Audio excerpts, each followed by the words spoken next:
हरे कृष्णा, राधे राधे। आज इस वीडियो में हम कार्तिक पूर्णिमा की जानकारी भी दूंगी, क्या करें कैसे करें। इसी के साथ कुछ चर्चा कार्तिक मास व्रत उद्यापन विधि की भी करेंगे। ठीक है, तो शुरू करते हैं। देखो, कार्तिक पूर्णिमा का व्रत विधि विधान से करने से शिव पुत्र भगवान कार्तिकेय के साथ साथ भगवान श्री कृष्ण का आशीर्वाद मिलता है। पुराणों के अनुसार कार्तिक पूर्णिमा की तिथि पर भगवान विष्णु ने धर्म वेदों की रक्षा के लिए मत्स्य अवतार धारण किया था। कार्तिक पूर्णिमा को त्रिपुरी पूर्णिमा के नाम से भी जाना जाता है। साथ ही कार्तिक पूर्णिमा पर देव दिवाली भी बनाई जाती है। बहुत ही महान और फलदायी दिवस है। इन सब की कथा आप कार्तिक पूर्णिमा व्रत कथा में सुनोगे।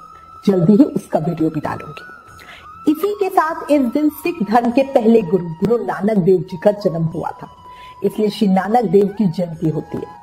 कार्तिक पूर्णिमा के दिन गंगा स्नान का बहुत महत्व बताया गया है।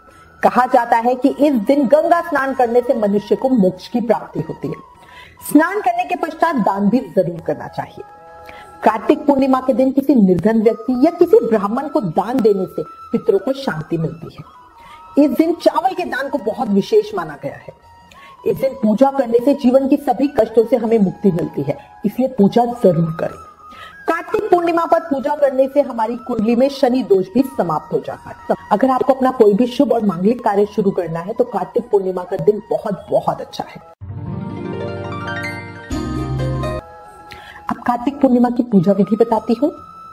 देखो, कार्तिक पूर्णिमा के दिन सुबह पूरे घर की साफ सफाई करें और मुख्य द्वार की चौखट पर हल्दी का जल डालें। मतलब थोड़े से पानी के अंदर हल्दी मिलाकर उस पानी को चौखट के ऊपर डालें। इसके बाद मुख्य द्वार पर जो मेन गेट होगा उसके दोनों तरफ हल्दी से स्वास्तिक बनाएं, जैसे हम एकादशी पूजा में करते हैं। उसके बाद आप घर के अंदर बाहर रंगोली बनाएं। साथ ही आम के पत्तों की तोरण या बंदरवान जिसे कहते हैं वो लगाएं। ऐसा करने से महालक्ष्मी घर में प्रवेश करती है और अपनी कृपा घर परिवार पर बनाए रखती है। कार्तिक पूर्णिमा के दिन सूर्योदय से पहले यानी ब्रह्म मुहूर्त में उठकर ही हमें स्नान करना चाहिए। अगर पास में गंगा जी है और हम गंगा स्नान कर सकते हैं तो उससे उत्तम तो कुछ भी नहीं है। पर अगर ये संभव ना हो तो गंगा जल घर में ही पानी में डालकर उससे स्नान करें। इसके बाद भगवान विष्णु की विधि विधान से पूजा करें, उनके समक्ष दीपदान करें। मिट्टी के दीपक में घी या तिल के तेल का दीपदान कर सकते हैं। इसके बाद घर में हवन पूजन जरूर करें। घी, अन्न या खाने की वस्तु दान करें।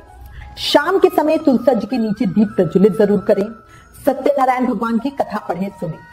पूर्णिमा के दिन स्नान के बाद श्री सत्यनारायण की कथा का श्रवण, गीता पाठ, विष्णु सहस्त्र नाम का पाठ या ओम नमो भगवते वासुदेवाय इस मंत्र का जाप करने से प्राणी पाप मुक्त और कर्जा मुक्त होकर भगवान विष्णु की कृपा पाते हैं, तो इसलिए जरूर करना। भगवान विष्णु को प्रसन्न करने के लिए इस दिन आसमान के नीचे, सायकाल में, घर में, मंदिर में, चौराहे पर, पीपल के पेड़ पर या तुलसी के पौधे के पास दीप प्रज्वलित जरूर करें। गंगा आदि पवित्र नदियों में दीपदान जरूर करें। इसी के साथ मैं एक और बात बताऊंगी। देखो, बाहर तो हम दान कर ही रहे हैं। कार्तिक पूर्णिमा वाले दिन अपनी सामर्थ्य और श्रद्धा के अनुसार अपनी बहन, बेटी, भांजे या बुआ आदि को कुछ न कुछ दान के रूप में जरूर दे। बहुत बहुत फलकारी होता है। कार्तिक पूर्णिमा के दिन दीपदान करने की प्रथा है, इसलिए बहते पानी में दीपदान जरूर करें।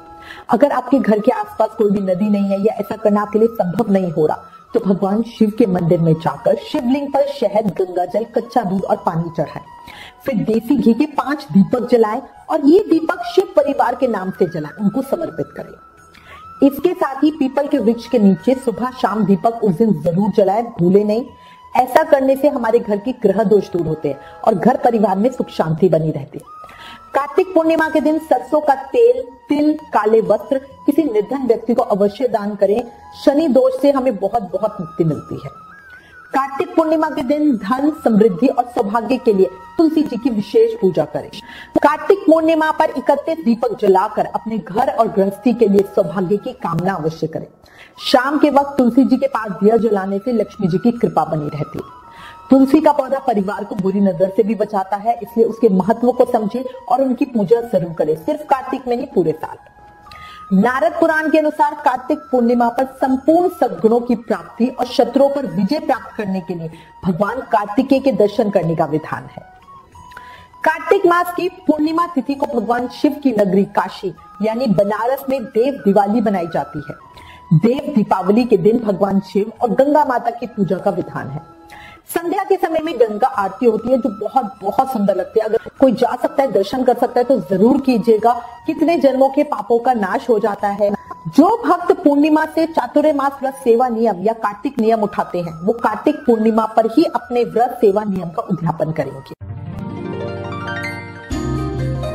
अब बात करते हैं कार्तिक व्रत उद्यापन की। इस विषय पर हमारे पास बहुत सारे प्रश्न आ रहे हैं, ठीक है। प्रश्नों के उत्तर देने से पहले मैं आपको एक चीज बताना चाहूंगी। एक चीज समझो इस बात को, दो तरीके के व्रत उद्यापन होते हैं।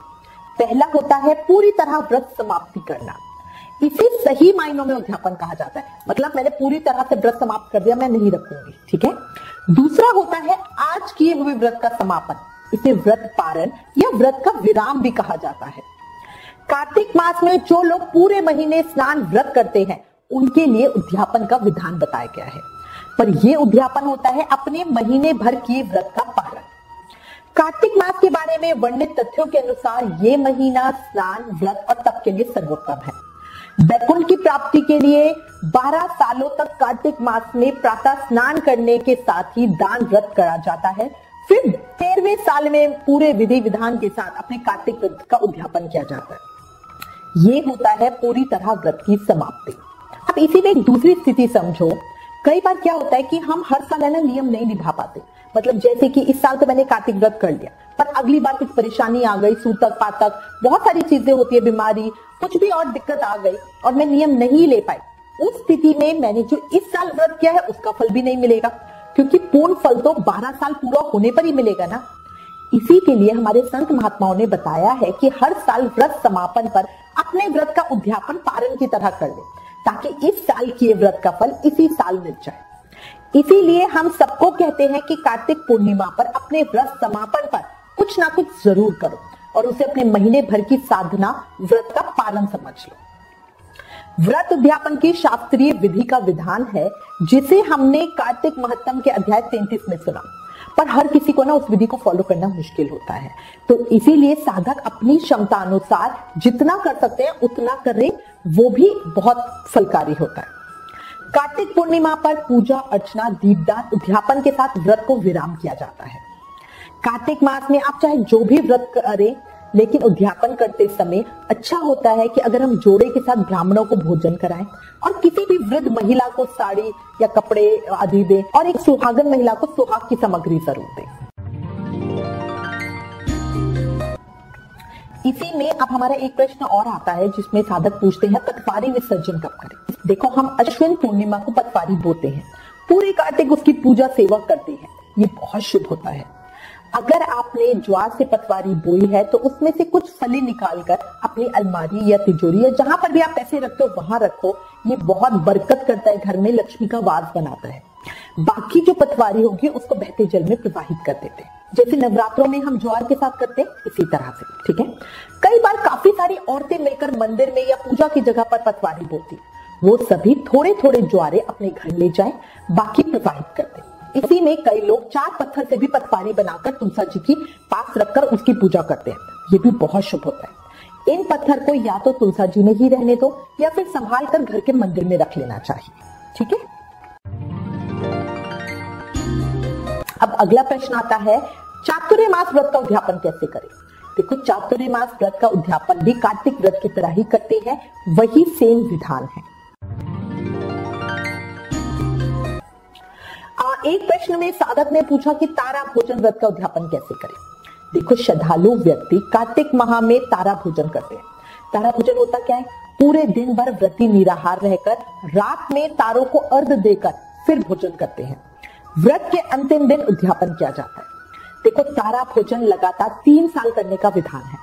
पहले साल 32 लड्डू, 32 मट्ठी या कचौड़ी, एक चीज ली जाती है, 32 मट्ठी ले लें या 32 कचौड़ी ले लें, इसको दान करने का विधान है। आप चाहो तो एक ही ब्राह्मण या जरूरतमंद को सारा सामान इकट्ठा दे दो, या फिर अलग अलग लोगों को दे सकते हो, जैसे 4-4 लड्डू और 4 मट्ठी के अपने पैकेज बना लिया और वो दे सकते हो। दूसरे साल ब्राह्मण ब्राह्मणी के जोड़े को घर में जिमा कर, मतलब उन्हें बुलाकर खाना खिलाकर कपड़े और दक्षिणा देने का विधान है। तीसरे साल 32 चांदी के तारे बनाकर उनका दान करना चाहिए।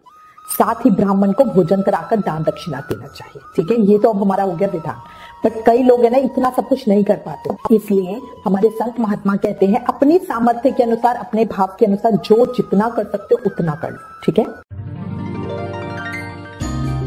इसी में एक और चीज आती है कार्तिक व्रत या भीष्म पंचक व्रत का उद्यापन। ये भी कार्तिक पूर्णिमा पर किया जाता है। ब्राह्मण को भोजन करवाकर दान दक्षिणा दी जाती है। जिन्होंने भीष्म पंचक व्रत रखा होता है वो साधक अगले दिन प्रतिपदा पर अन्न खाएंगे। जो लास्ट पूर्णिमा का दिन होता है उस दिन अन्न नहीं खाएंगे, उस दिन भी फलाहार करेंगे।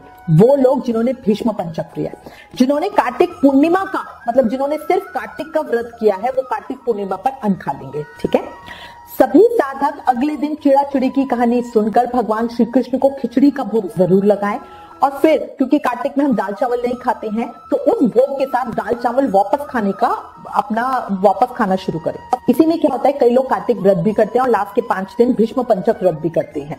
तो वो लोग ऐसा नहीं कि कार्तिक व्रत कर रहे हैं तो पूर्णिमा वाले दिन अन्न खा लेंगे, नहीं, उनको भीष्म पंचक व्रत भी उन्होंने किया है, इसलिए वो प्रतिपदा के दिन मतलब अगले दिन उस दिन अन्न खाएंगे। ठीक है, खिचड़ी का भोग लगाने के बाद, इस चीज का ध्यान रखना।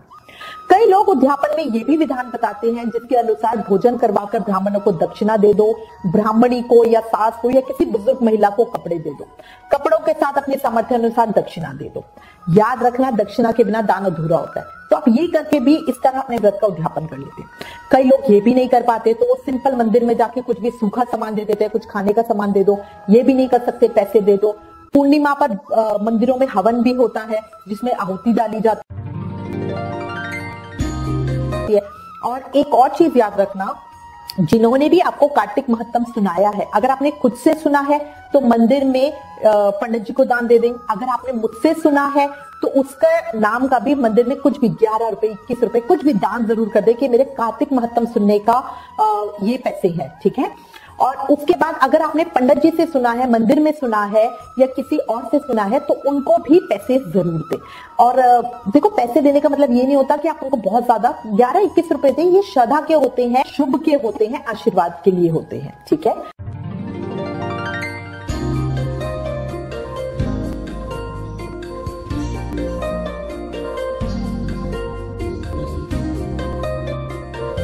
तो मैं उम्मीद करती हूँ इस वीडियो में दी गई जानकारी आपके लिए उपयोगी होगी। इससे रिलेटेड अगर आपके पास कोई भी कमेंट या सजेशन है तो प्लीज हमें लिखें।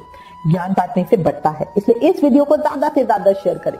Please like, share and subscribe. Thank you. Hare Krishna.